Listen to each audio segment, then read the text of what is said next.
Hi అండి, అందరికీ నమస్కారం. Welcome to my YouTube channel Saavuji Krish. మనం డైలీ స్టోరీస్ చెప్పుకుంటున్నాం కదండి. ఈరోజు కూడా ఒక మంచి స్టోరీతో నేను మీ ముందుకు వచ్చానండి. మనస్సును హత్తుకునేటటువంటి ఒక మంచి కథ అండి. చాలా బాగుంటుందండి స్టోరీ. తప్పకుండా ఎవ్వరు మిస్ అవ్వకుండా లాస్ట్ వరకు వినండి. స్టోరీ పేరు వచ్చేసరికి కోకిల అండి.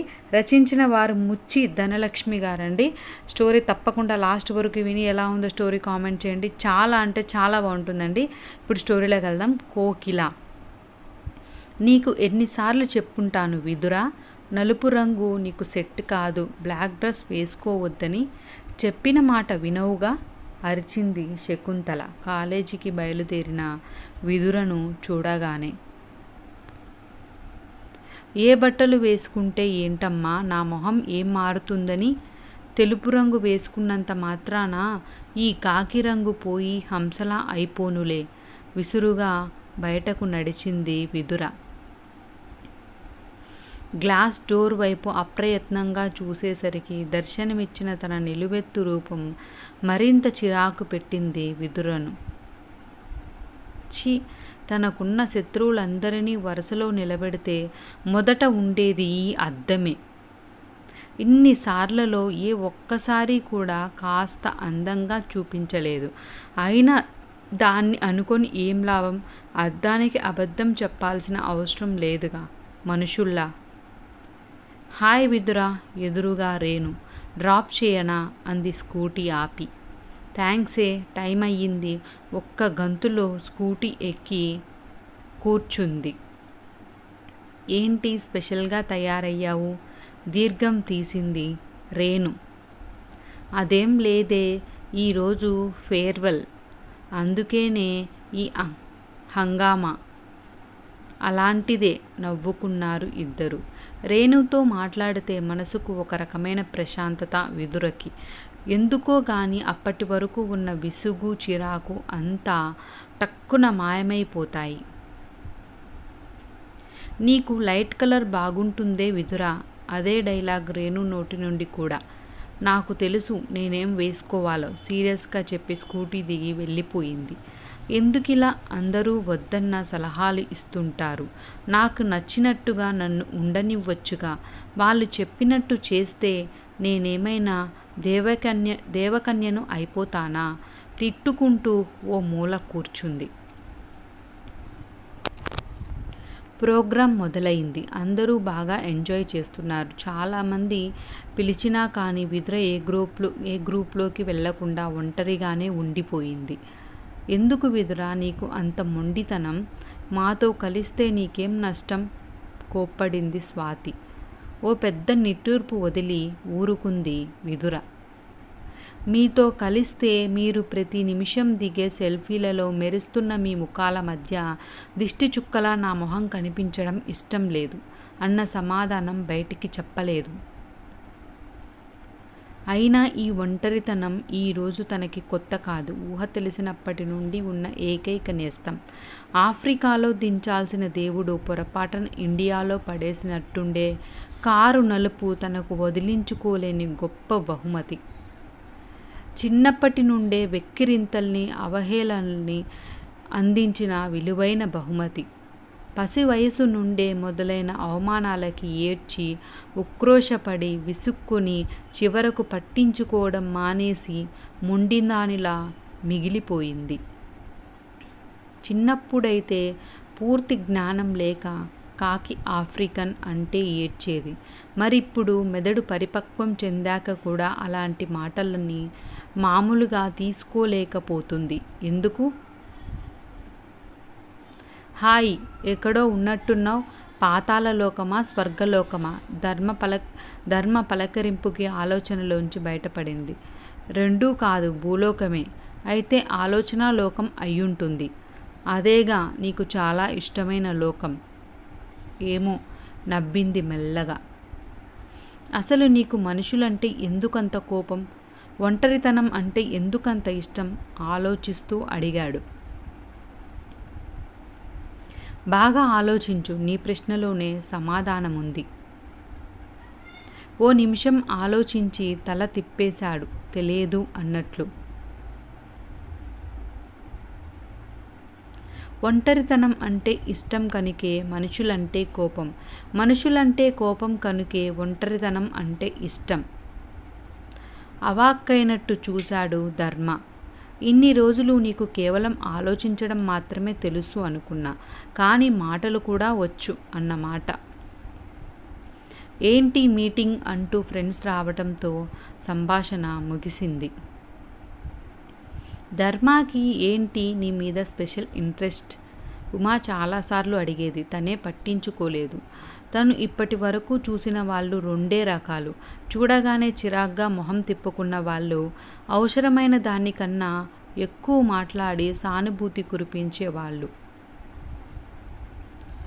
బయట వాళ్ళంతే అనుకుంటే మరి ఇంట్లో వాళ్ళు? లేవగానే నానమ్మ అక్కని పిలిచి మొహం చూసేది, బంగారు తల్లి అంటూ. నాన్న కూడా బయటికి వెళ్ళేటప్పుడు అక్కనే ఎదురు రమ్మనేవారు. ప్రపంచం రంగుకెందుకంత ప్రాధాన్యమిస్తుంది?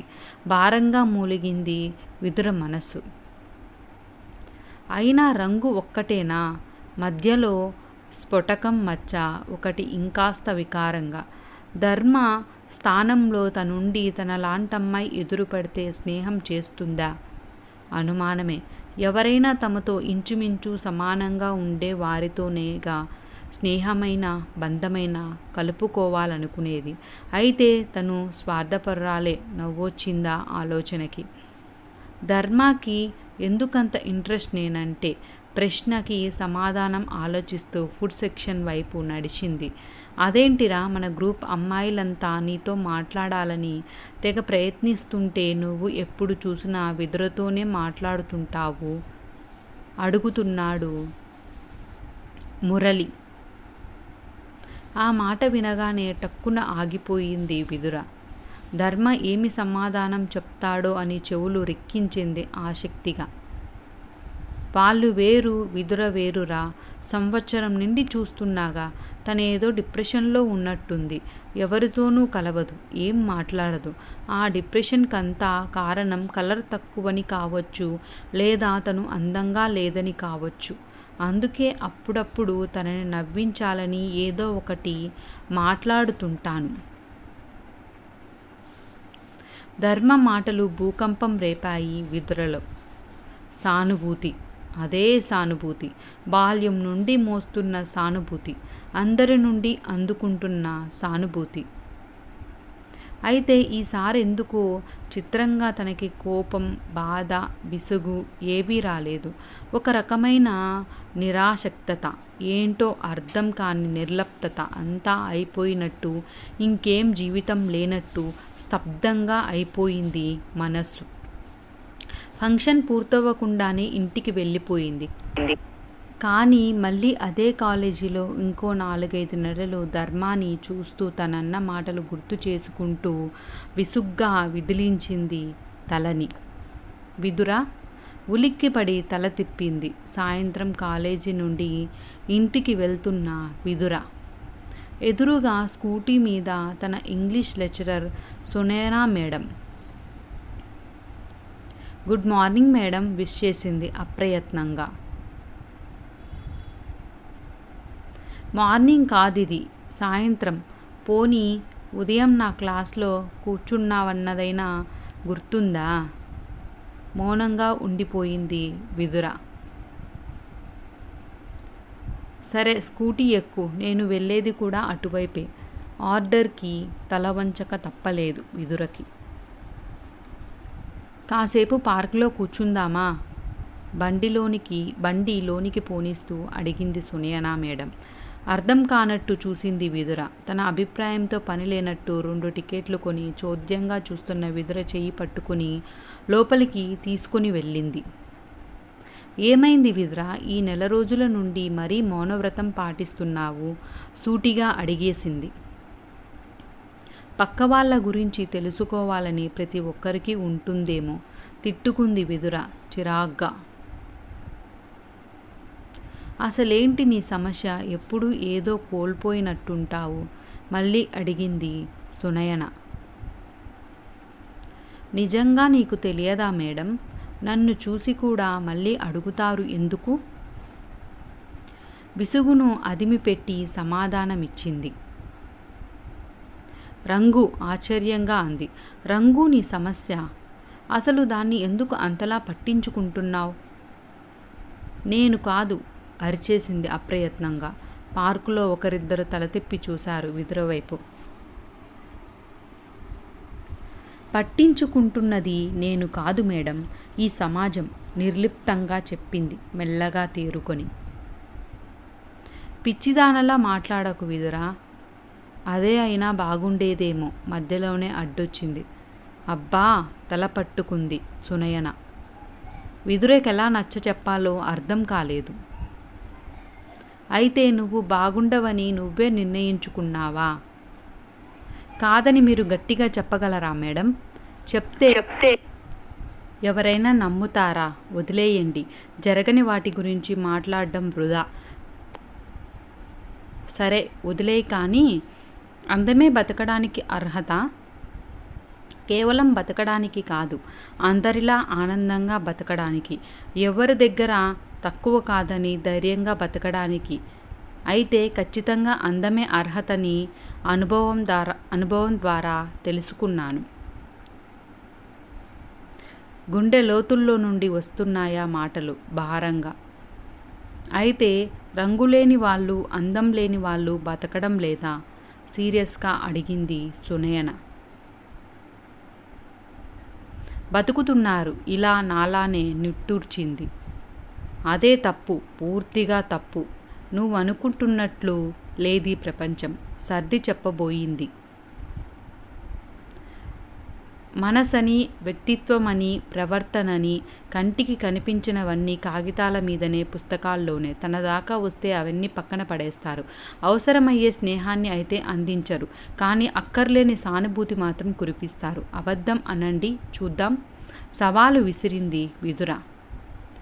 ఏం చెప్పాలో తెలియలేదు సునయనకి. కాకికి చిలుకకి అంత తేడా ఎందుకు చూపిస్తారు? ఎందుకంత వివక్ష? మరో సవాల్ విసిరింది మళ్ళీ. థ్యాంక్ గాడ్, ఇప్పుడు వచ్చావు దారిలోకి. ఊపిరి పీల్చుకుంటున్న సునయన వైపు అయోమయంగా చూసింది విదుర. కాకిలా ఉన్నావంటే ఎవరైనా ఫీల్ అవుతారు కదా? చురుగ్గా చూసింది తప్ప సమాధానం చెప్పలేదు విదుర. మరి కోకిలలా ఉన్నావంటే టక్కున జవాబు చెప్పలేకపోయింది. రెండూ ఒకే రంగు కదా. కాకి అంటే కామెంట్ చేస్తున్నారనుకుని కోకిల అంటే కాంప్లిమెంట్ అనుకుంటారు. ఎందుకు ఆలోచనలో పడింది విదుర. ఎందుకంటే కాకిలో లేని కళ కోకిలలో ఉంది కాబట్టి. అది ప్రపంచం గుర్తించింది కనుకే రంగుతో సంబంధం లేకుండా కోకిలకు ప్రత్యేక స్థానం ఇచ్చింది. దానికి జన్మతః ఆ టాలెంట్ వచ్చింది. మరి మనకి ఎన్ని అవకాశాలు ఉన్నాయి అభివృద్ధి చేసుకోవడానికి? అలా ఆలోచిస్తూనే ఉండిపోయింది విదుర. ఇప్పుడు నిన్నే తీసుకో, నువ్వు బొమ్మలు ఎంత బాగా వేస్తావు, మాకే ఆశ్చర్యం వేస్తుంది. ఈరోజు గొప్ప స్థాయిలో ఉన్న వాళ్ళంతా చూడచక్కని రూపంతో, మెరిసిపోతున్న రంగుతో ఉన్నవారంటావా? అయినా మనం ఎందుకు వాళ్ళని గౌరవిస్తున్నాం? రూపాన్ని బట్టా, వారి స్థాయిని బట్టా? నువ్వు కూడా గొప్ప స్థాయికి చేరుకున్నప్పుడు ఈ రంగు లెక్కలోకే రాదు. దాన్ని ఎవ్వరూ పట్టించుకోరు కూడా. దీర్ఘాలోచనలో పడిన విదురను చూస్తూ ఊపిరి తీసుకుంది గట్టిగా. నీ గుండెల మీద చెయ్యి వేసి నిజం చెప్పు. అద్దంలో చూసిన ఎన్నిసార్లు నీ ముఖాన్ని చూసి తృప్తిగా నవ్వావు? నిన్ను నువ్వే మనస్ఫూర్తిగా ప్రేమించలేనప్పుడు, నీ రూపాన్ని నువ్వే ఇష్టపడనప్పుడు నీ కుటుంబం, నీ ఫ్రెండ్స్ ఇష్టపడాలని అనుకోవడం తప్పా కాదా? ముందు నీ రూపాన్ని నువ్వు యథాతథంగా ప్రేమించు. చిన్న చిన్న బలహీనతలకి బాధపడకుండా నీ వ్యక్తిత్వాన్ని నువ్వు బలంగా మార్చుకో.